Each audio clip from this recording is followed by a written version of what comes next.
Rádio Ensinamentos dos Mestres Ascensos.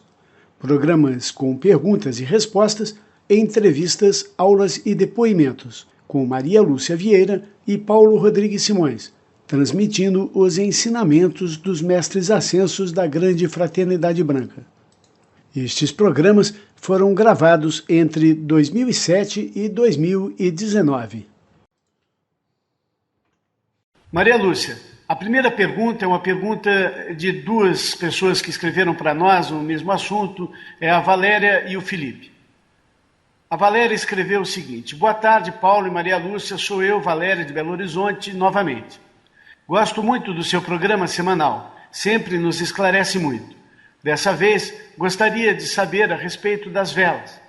Toda vez que for fazer os meus decretos, tenho que acender 2 velas para Alfa e Ômega, ou não precisa? E ela precisa ficar acesa até acabar a vela ou pode ser apagada, assim que acabar os decretos ou a vigília?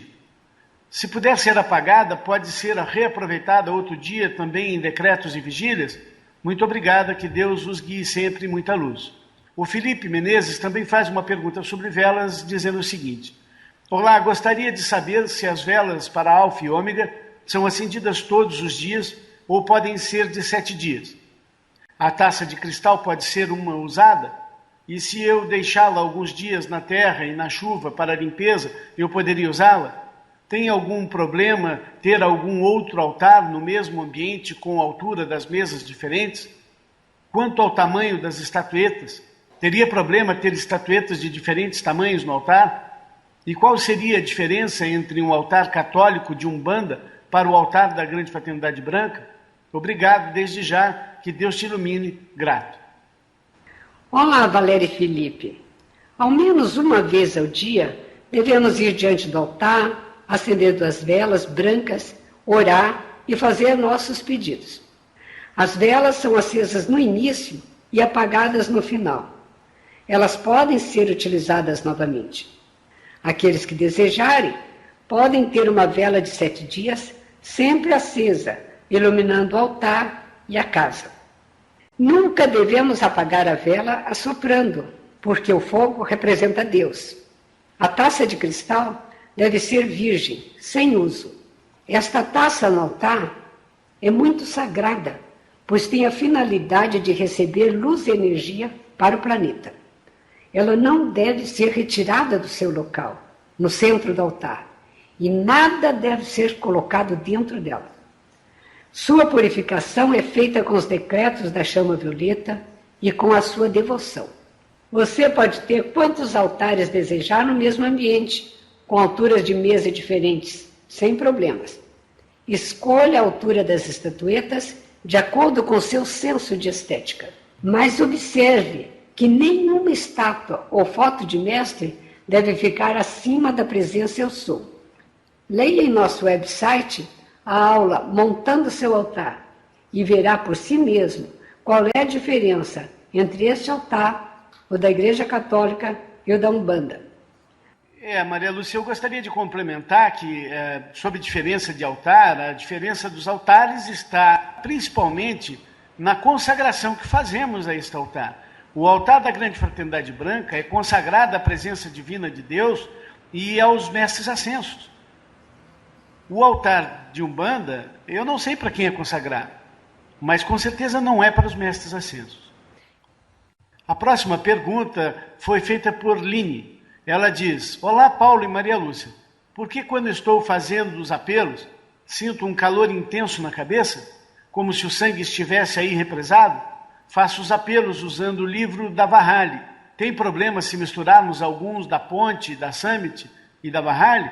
Line. Querida Aline, quando estamos invocando o fogo sagrado por meio do exercício da palavra falada, é natural que, por vezes, sentamos um calor intenso que nos faz até mesmo transpirar. Isso é transmutação de karma negativo. Não se preocupe, isso é natural e é bom. É o fogo queimando as energias negativas. Não há problemas em misturar os decretos que você citou. Pergunte sempre à sua presença Eu Sou, o que deve orar e o que deve pedir a Deus. Agradecemos a sua participação. Maria Lúcia, veja que nós temos o fogo sagrado queimando através de cada uma das nossas células. É lógico que nós temos que sentir. As próprias células têm o fogo ardendo no seu centro, então o fogo sagrado invocado ativa esse fogo e nós sentimos realmente um calor muito intenso. A próxima pergunta veio da Josiana, ela diz: olá, queridos Paulo Simões, Maria Lúcia e irmãos ouvintes. Eu sou Josiana, de Salvador, e há apenas 4 dias tive contato com o site da Grande Fraternidade Branca e desde então não consigo passar um dia sem dedicar horas a esse estudo, sempre através do site. Quais seriam as práticas diárias ao acordar durante a jornada e até a noite e por quanto tempo cada uma? E algo que sempre quis saber desde muito pequena e que agora pergunto a você. Aqui na Terra, nosso querido planeta, temos todos os seres encarnados a missão de casar e constituir família, ou há casos de pessoas que não possuam essa necessidade nessa devida encarnação? Como é isso para a Grande Fraternidade Branca? Muito obrigada, paz e luz, Josiana. Josiana, sua primeira pergunta foi muito bem respondida por Maria Lúcia no programa da semana passada. Tenho certeza que você já ouviu. Quero só acrescentar que deve eleger 1 ou 2 mantras e fazê-los por onde for. Todo o tempo de locomoção pelas ruas, eu saio fazendo mantras. Isso eleva a vibração em nossas consciências, aumentando a chance das coisas acontecerem certo para nós. Respondendo sua segunda pergunta, a missão de casar e constituir família com certeza não é para todos. Muita gente tem missões na vida em que um casamento e filhos atrapalhariam completamente a conclusão da missão. Por outro lado, se a pessoa se casou e tem seus filhos, é sua obrigação cuidar deles, e isso é uma grande missão. Quer complementar alguma coisa, Maria Lúcia?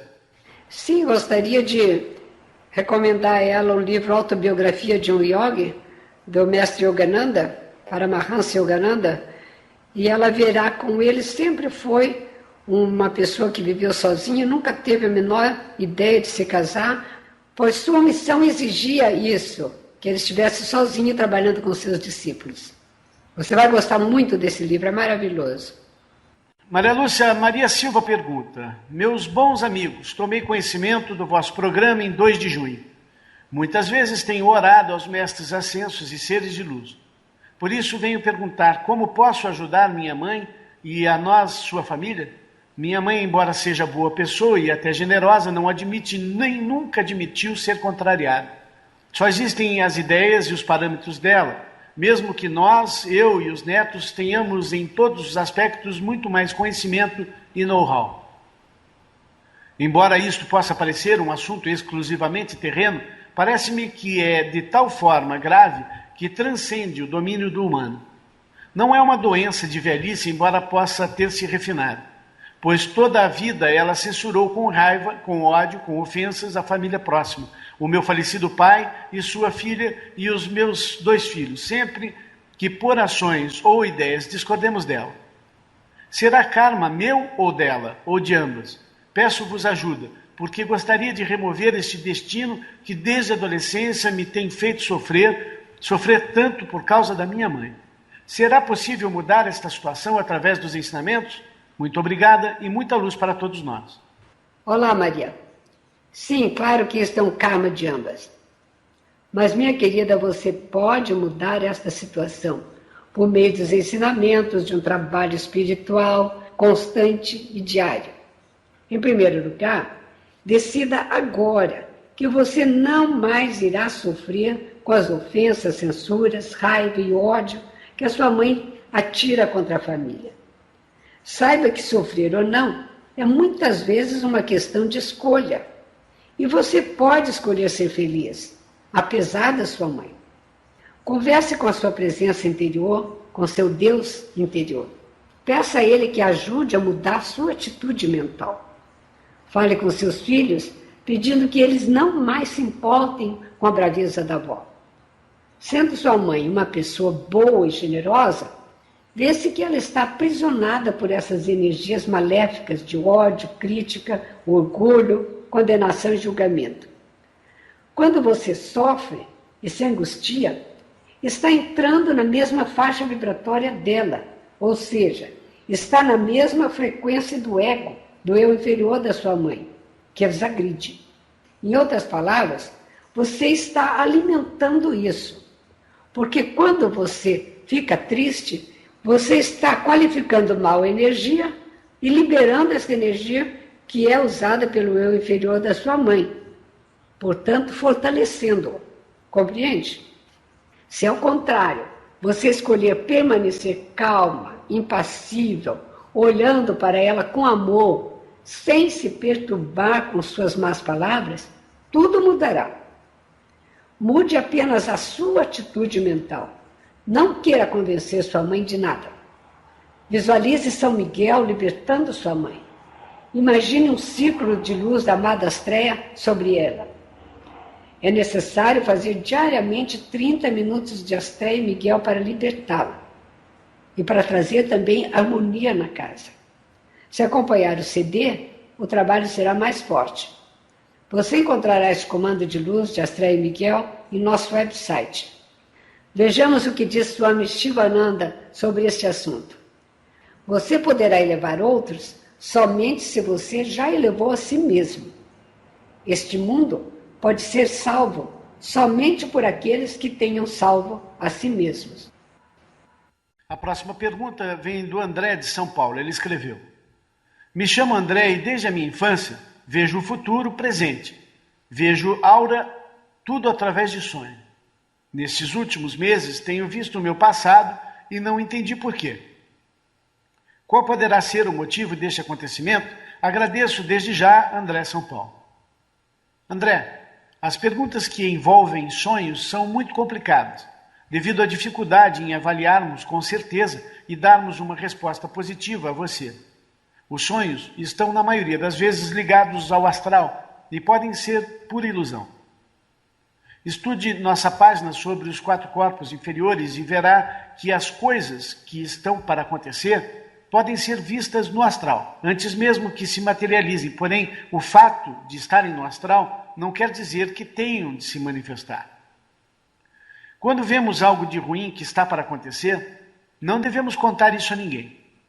O caminho certo é pedir intercessão divina para consumir com o fogo violeta todas essas coisas que não queremos ver manifestadas. Sonhar com o passado é mais comum do que você pensa. Não vejo problema algum com isso. Veja bem, é muito interessante, muito bom a gente fazer uma sessão de chama violeta logo pela manhã antes de sair ou pela madrugada, porque isso transmuta aquele karma que você comentou agora, que está no plano astral prestes a descer. O karma do dia. Aquilo que vai acontecer no dia pode ser transmutado pelas orações matinais. Maria Lúcia, a próxima pergunta veio da Josiana. Ela diz: como fazer para me livrar da influência de meu pai, que é kardecista e trabalha como médium há anos? Inclusive ele tem visões e ele vê os espíritos obsessores o tempo todo perto de nós e teima em comentar tudo o que vê para mim e meus irmãos. Somos 5 irmãos.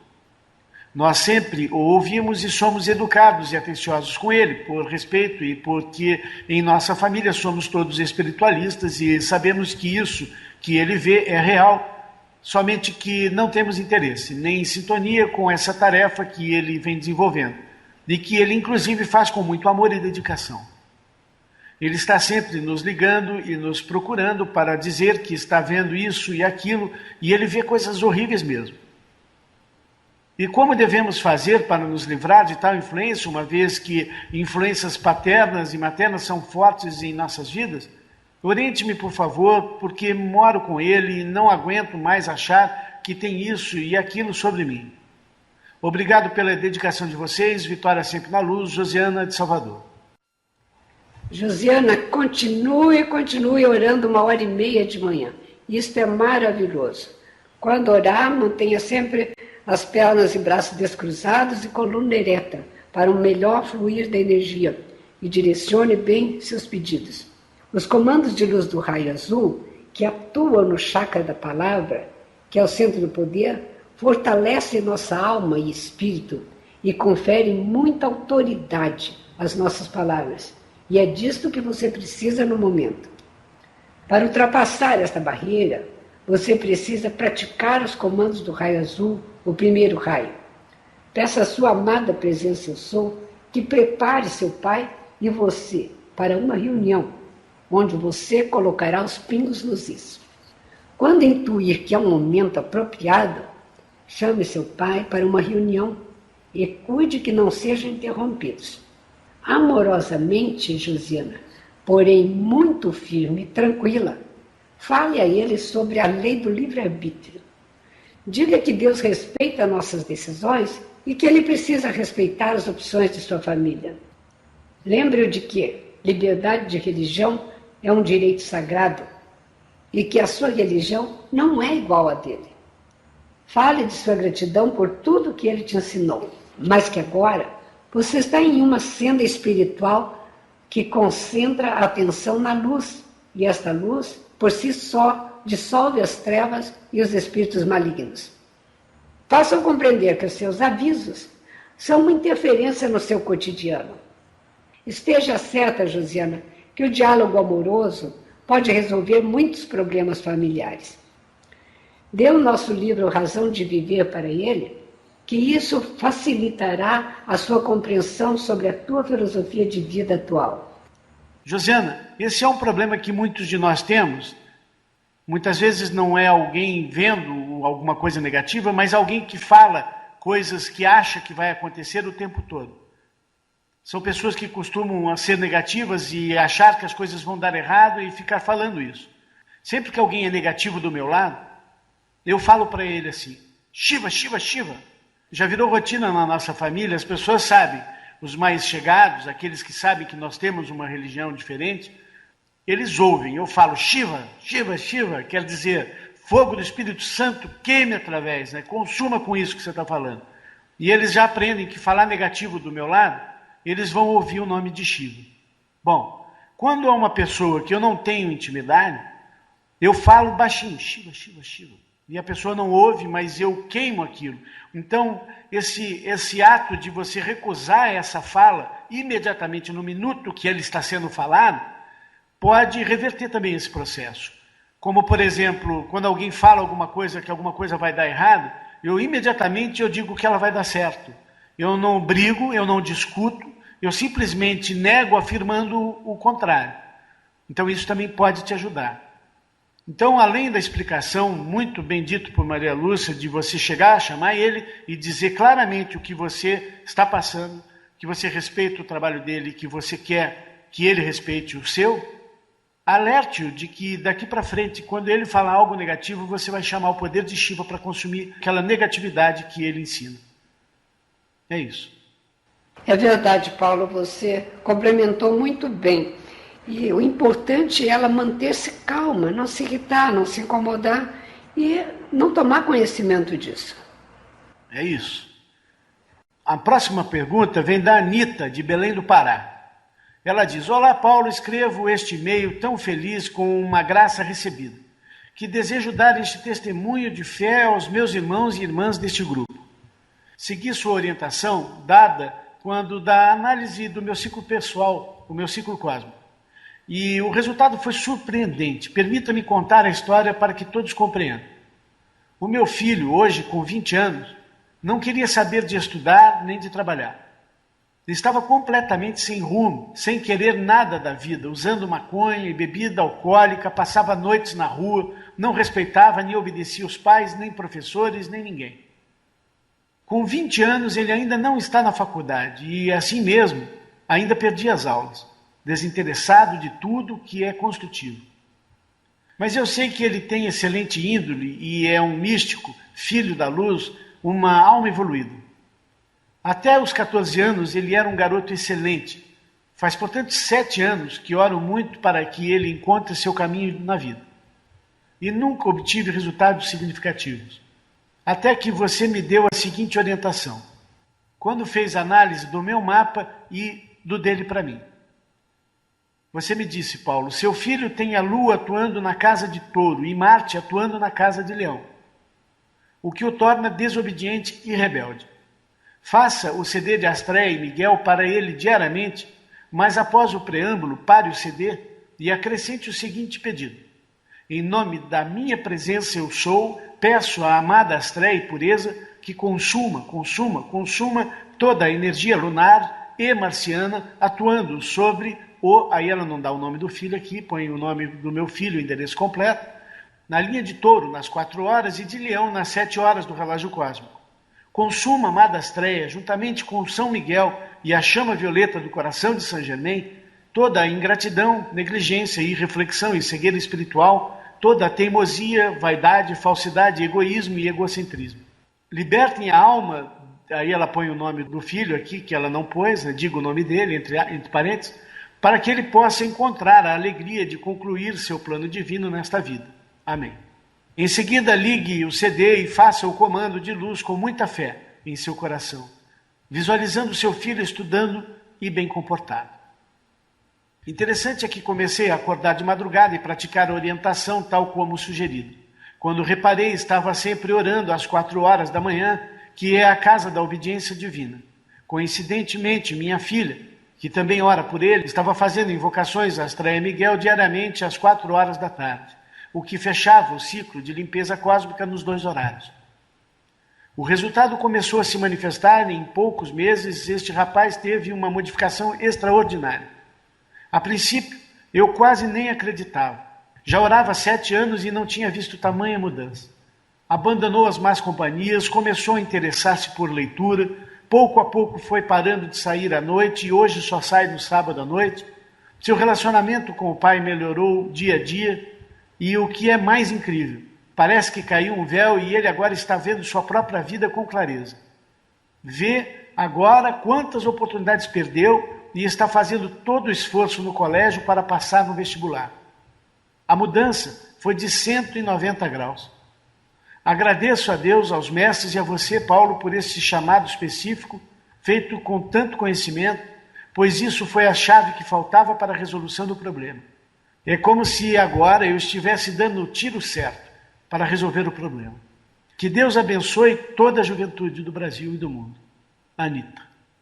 Anita, ficamos muito felizes em ler o seu e-mail. Parabéns pela persistência com seu filho. O que ocorria com ele é que as energias lunares e marcianas estavam atuando fortemente sobre ele. Quando você me descreveu como ele agia e eu vi a análise dos ciclos cósmicos que fiz do plano dele, que as posições de Marte e da Lua, na data do nascimento dele, alertavam que ele poderia passar por energias exatamente como as que você descreveu, entendi que precisávamos anular esse excesso de peso que ele sentia. A Lua e Marte atuam sobre todos nós de uma forma ou de outra. É claro que nem todos os que têm a Lua sobre Touro são desobedientes. Isso depende da dívida kármica que cada pessoa tem. O que ocorre com a Lua é ampliar as energias da casa onde ela está atuando. Veja como suas invocações aos Elohim funcionou tão bem. Sucesso para você e para o seu filho, Anita. Maria Lúcia, a próxima pergunta, a Valéria de Belo Horizonte escreveu. Maria Lúcia respondeu a uma pergunta para estudarmos a aula sobre o medo e a fé. E eu fui lá conferir. Eu adoro os animais, mesmo os peçonhentos como o escorpião, o rato, a lagartixa, que a maioria tem medo, principalmente nós mulheres. Mas desde criança tenho horror à barata. Se eu vejo uma na rua onde eu posso passar, é até constrangedor, mas eu dou a volta por trás dela, mas não passo perto, matar nem pensar. Mas daí fazer o comando para me livrar desse medo não é abusar dos mestres? Eles vão morrer de rir disso, com tanta gente precisando de coisas mais importantes, eu pedindo uma coisa tão simples. Como enfrentá-las, como você fez com os gansos? Olha como ela fala, Maria Lúcia. As poucas vezes que encontrei uma delas em minha casa, foi uma verdadeira guerra para exterminá-la. Muita luz, Valéria, Belo Horizonte. Ela é muito espontânea, Valéria, né? Realmente, muito legal. Querida Valéria, diante dos problemas nacionais e mundiais, o medo de barata é realmente insignificante. Porém, medo de qualquer coisa, é uma energia negativa, é a antítese da fé. Medo nos distancia de Deus, como está bem claro na aula, o medo e a fé. Leia novamente este texto, meditando sobre cada parágrafo que te chame a atenção. Pare, feche os olhos e pense no ensinamento. Converse com a sua presença eu sou sobre o significado e como você pode aplicar isso em sua vida. Verá então, Valéria, que a sua compreensão das leis irá aprofundar muito. Medo é um problema psicológico que pode ter raízes muito profundas e impede o nosso desenvolvimento espiritual. O seu medo de barata pode estar escondendo um trauma. Que situação você enfrentou no passado que a levou a este pavor? Não importa descobrir a causa, mas sim curar as feridas, com a transmutadora, chama violeta e os exercícios dados na aula O Medo à Fé, que se encontra à disposição no nosso website. Além disso, Valéria, os mestres e arcanjos têm milhões de anjos preparados para ajudar e guiar os filhos de Deus. Os anjos da fé e da liberdade ficarão muito felizes em ajudá-la a eliminar esse bloqueio em sua consciência e preencher este espaço de luz. Desta forma, eles estarão também aumentando a luz do mundo. Olha que coisa maravilhosa. Valéria, eu até acho interessante, eu queria comentar que eu passei a minha infância inteira morrendo de medo de aranha. Mas morro de medo de aranha. Não é nem medo, porque eu vou e mato elas, mas se eu sei que tem uma aranha em algum lugar, no meu quarto, no meu carro, eu não entro lá. Se eu entrar é para matar, se eu não matar, eu não consigo ficar lá sabendo que tem uma aranha naquele local. Entende? E isso aconteceu por muitos anos. Muitos anos. Meu Deus do céu. Meu pavor de aranha. E estudando exatamente como Maria Lúcia disse, meditando sobre o meu passado, eu me lembrei de uma moça que trabalhava na nossa casa, quando eu tinha meus 5, 6 anos de idade, e ela contou que uma amiga dela tinha morrido colocando um gorro na cabeça que tinha uma aranha dentro. E essa aranha mordeu a cabeça dela e ela morreu.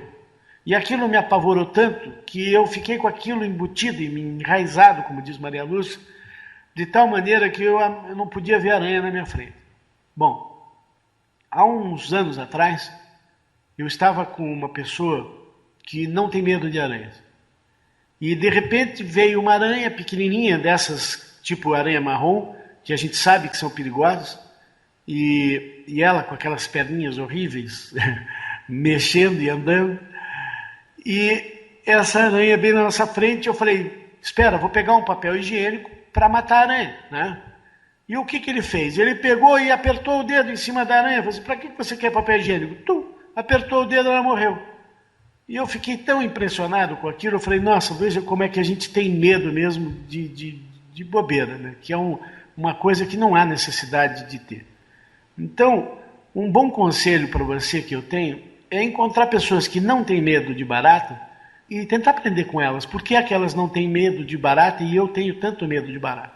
Você falou que não tem medo de escorpiões e de ratos, e eu acho que a maioria das pessoas tem. Por que é que você não tem medo de ratos e escorpiões? E a maioria dos ouvintes aí com certeza quer a distância deles.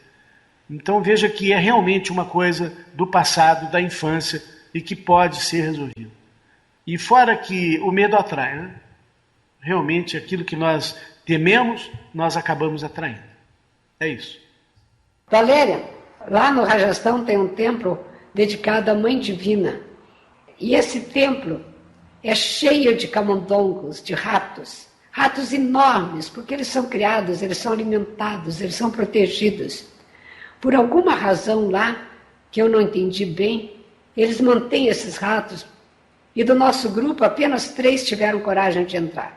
E ainda tem que entrar descalço, porque templo nenhum na Índia pode-se entrar de sapato.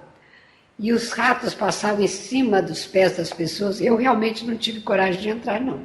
Confesso. A Valéria teria, eu não teria coragem de entrar. Olá, amigos, meu nome é Maria e eu sou de Guaratuba, litoral do Paraná. Gostaria de saber mais sobre como orar. Agradeço ao maravilhoso trabalho de divulgação dos ensinamentos. Olá, Maria. A oração é o amor divino em ação, a compaixão, o servir. Ao orar, o indivíduo não pode mentir, nem mesmo para si. A sinceridade e a necessidade devem mover a sua oração. A prece ou oração são o texto ou a razão para uma invocação. ou seja, o motivo do pedido de intercessão. Você precisa ser específica na sua oração.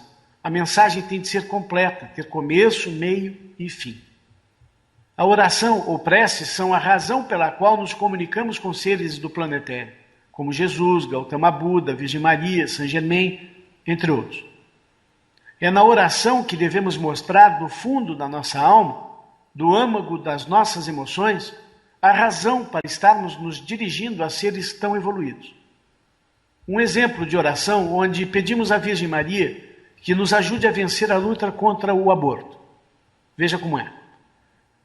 Amada Maria Santíssima, rogo-lhe que interfira no Congresso Nacional em Brasília e no governo federal para que este plebiscito insano sobre a liberação do aborto no Brasil, que estão tentando realizar, seja imediatamente anulado pelo poder do seu manto de Mãe Divina. As crianças precisam nascer para cumprir seu plano divino e tirar este direito delas é um crime. Querida e amada Mãe de Jesus, Mãe do Cristo em cada um de nós, se o Conselho Kármico permitir que este plebiscito se realize, seja qual for a razão, ilumine os brasileiros para que possam encontrar as informações corretas sobre a verdade de que o aborto é um assassinato. Amada Virgem Maria, fizemos o website abortonão.com.br para servir em defesa daqueles que precisam nascer e estão ameaçados por este desgoverno que, ao invés de proteger, está ameaçando a vida dos brasileiros. Assim pedimos seu patrocínio, Mãe, para que aquelas pessoas que ainda têm dúvida possam saber o caminho a tomar. Que a luz dos seus olhos seja o farol a iluminar os brasileiros em mais esta batalha contra o mal que tenta nos destruir. Sei que podemos contar com seu amor e proteção. Amém. A oração, Maria, é muito importante. Ela é uma conversa em forma de súplica, onde falamos com os mestres e deve ser feita pelo menos em um horário fixo, todos os dias. Um tipo de oração não precisa ser a mesma. Se você acha que deve fazer outra, faça, mas escolha um dia para fazer orações, sempre em tal horário. Eu procuro orar com emoção, fazendo minhas súplicas pessoais, antes de dormir todas as noites. Falo com Deus e os mestres o dia todo, mas a oração, ela é mais especial, ela tem um motivo definido e pode ser repetida por vários dias. Lembre-se de que a oração é a razão. É como quando um adolescente vai convencer o pai a deixar ele viajar ou a ir a uma festa, e ele vai munido de sua verdade para convencer o pai a ceder ao seu pedido. Precisamos desenvolver um diálogo com Deus ou com seus representantes etéreos, todos os dias. Conheço a história de um rapaz que ia morrer e estava desenganado pelos médicos, e ele orou muito, muito forte. Pediu a Deus para lhe deixar viver. Em sua razão, ele dizia ao pai que tinha de cuidar de sua esposa e de que o filho dela, seu enteado, precisava muito dele para crescer e se tornar um homem de fé. Ele disse: pai, quem cuidará deles? Permita que eu viva para isso. Inexplicavelmente ele sobreviveu. Sendo curado de um dia para o outro, ele convenceu Deus a lhe dar mais tempo de vida, quando pensou no próximo mais do que em si mesmo. Os médicos não acreditaram, o tumor desapareceu. Se você não tem motivos para orar em súplica a Deus e tentar convencê-lo de algo, escolha alguém próximo a você que esteja sofrendo e ore por essa pessoa. Peça intercessão divina por ela e verá milagres acontecerem ao seu redor.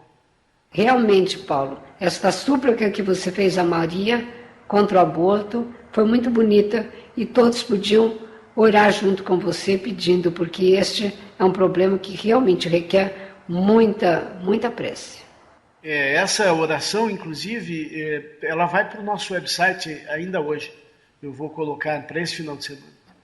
Isso as pessoas deveriam tirar, fazer cópias, passar para os amigos, porque o aborto é a matança dos inocentes. E nós precisamos defender os inocentes, porque senão cria um karma nacional muito sério. Maria Lúcia, a próxima pergunta vem de Maria da Graça. Ela escreveu o seguinte: saudações. Tenho navegado com muito interesse por esse site maravilhoso e lembrei-me de mandar esse e-mail para saber a opinião de vocês sobre algo muito importante para mim. O que acham da reposição hormonal com hormônios sintéticos convencionais, da isoflavona, entre parênteses soja, ou de não tomar medicação nenhuma? Falo de uma opinião do ponto de vista da espiritualidade superior. Desde já agradeço a atenção. Olá, Maria da Graça. Não existe radicalismo nos ensinamentos dos mestres ascensos da grande fraternidade branca. Esta é a senda do equilíbrio, caminho do meio. Se o estudante está doente, deve ir ao médico e, se necessitar de remédios, deve tomá-los. Quando o estudante cuida de sua saúde e faz tratamentos naturais preventivos, ele dificilmente ficará doente. A próxima pergunta veio da Ângela. Paulo, quando ouço sobre o plano astral, que é para onde vamos após a chamada morte, e você diz que é um lugar de muitas vibrações perigosas e por isso não podemos entrar em contato, eu fico preocupado, pensando se lá não é também um plano de paz e beleza. Todos temos alguém querido que já se foi, e que seja por oração ou pensamento, nos comunicamos em um momento ou outro, não esquecendo de que é para lá que vamos também. Concordo plenamente com os mestres, e quem sou eu para dizer o contrário, que não devemos nos comunicar com os mortos. Mas é impossível não lembrarmos, sentir saudades, fazer preces, desejar que estejam bem. E eu não gosto de pensar que se encontram indefesos, em um plano cheio de maldades, com seres terríveis, sobretudo com relação àqueles que não têm quem ore por eles.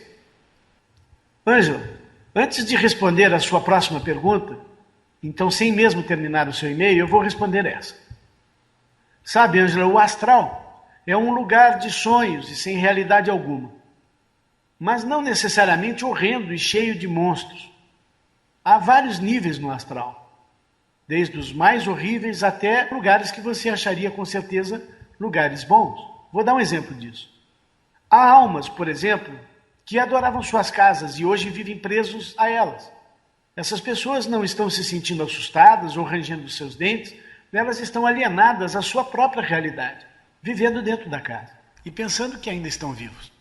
Uma vez eu estava em uma palestra de Elizabeth Prophet e ela contou sobre um Shela dos mestres que havia falecido naqueles dias e que ela orou para os anjos buscarem ele no astral. Eles o encontraram pescando na beira de um rio e foi muito difícil convencê-lo a sair de lá. Ele não queria sair de maneira nenhuma. Sabe, Ângela, os anjos não podem chegar e levar esta alma para o etéreo. Eles têm de convencer a alma a ir com eles. E isso, às vezes, é muito difícil de se conseguir. Ocorre que a força que levou esta alma até a beira do rio está enraizada em seu desejo, e os desejos que temos em vida são multiplicados por 100 depois que morremos. Por isso, precisamos pensar muito em vencer os maus hábitos destrutivos, porque esses hábitos destrutivos, sim, podem nos colocar em uma má situação no astral. Entende, Ângela? Se seu parente falecido era uma pessoa alegre e gentil com seus irmãos, se era positivo e sem medos, então seu mundo astral pode ser um local até bom, porém irreal e ilusório. Outro dia estive na casa de uma prima e nós perdemos seu irmão, que era meu grande amigo há muitos anos. Ele morreu em um acidente aéreo horrível. Quando eu vi suas fotos na parede, senti muitas saudades, isso é normal. Porém, não alimentaria jamais essa saudade. Isso só poderia fazer sofrer ambos, a alma encarnada e seu querido ente desencarnado. Ou seja, passar os olhos em uma fotografia e sentir saudade é uma coisa, ficar olhando aquela foto e chorando é outra.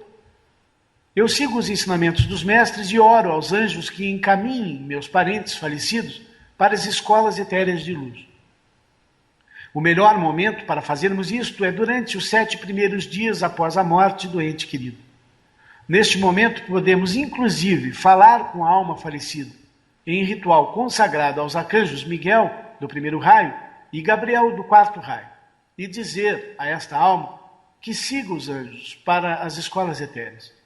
Não precisamos ouvir o que o nosso parente falecido tem a nos dizer, mas podemos dizer a ele que sabemos que faleceu e que está precisando de ajuda e que existe um lugar bom para ele, que ele deve seguir. Gostaria só de reforçar que realmente as pessoas que morrem, elas continuam naquele nível. Então, se ela é uma pessoa boa, ela terá um local bom. Se ela é uma pessoa de muita luz, terá um local de muita luz. E se ela é uma pessoa que vive sofrendo, ela continuará naquele sofrimento. Nós temos a oportunidade de mudar aqui. Por isso, esta autotranscendência, esse trabalho dos ensinamentos dos mestres ascensos é tão maravilhoso, porque nós evoluímos aqui e teremos um lugar melhor lá em cima, porque na casa de meu pai existem muitas moradas. Bom, vamos à sua outra parte da sua pergunta. Sou de uma família que um dia foi muito linda, unida e feliz. Depois de um certo tempo, parece que passou um furacão e lançou a todos em direções diferentes. E muita desarmonia e brigas se instalaram em nossas vidas. Paulo faz comandos diários de luz violeta e em seguida aos raios em seus respectivos dias. Me parece que tem dado certo, pois tenho conseguido algumas vitórias, mas os problemas são muito grandes e aparentemente de difícil solução. Quando fico sem decretar, tudo fica muito pior. Não é impressão, não. Sinto como se eu tivesse que carregar minha família toda. Terei que ficar nesse compromisso eternamente, afinal, cada um com seu livre-arbítrio pode não querer ser diferente. Além do mais, também tudo que eu escuto você e Maria Lúcia falarem, acho que preciso fazer, que será bom. E são tantas coisas, tantos decretos, que eu fico confusa, fico cansada.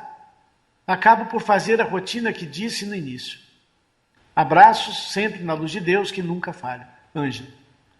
Ângela, a jornada da alma na Terra, a jornada da alma que acorda para a realidade, é sempre muito difícil. Quando enxergamos a verdade de nossa existência, lutamos muito para acordar aos nossos parentes e amigos. Você está certa quando quer ajudar a família a ver a verdade do caminho da luz. Jesus mostrou claramente em sua luta pela verdade que sua família era mesmo aqueles que são os seguidores do Cristo, aqueles que conseguem enxergar. Eu entendo que os familiares são pessoas a quem temos uma responsabilidade kármica maior.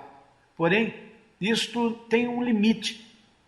Quando familiares nossos não querem ceder ao bem e atrapalham a nossa evolução, precisamos saber a hora de darmos um basta e passarmos a trabalhar com aqueles que querem evoluir. Não estou dizendo a você que tome esta ou aquela decisão, mas que consulte o seu amado Eu Superior para que ele lhe mostre a quem deve ajudar em suas orações ou não. Se eu fosse decretar e orar tudo o que já estudei, não haveria tempo para mais nada. Você precisa entender que precisamos dedicar X tempo para a oração, X tempo para o estudo, X tempo para o serviço ao próximo e assim por diante. Cada um com suas responsabilidades.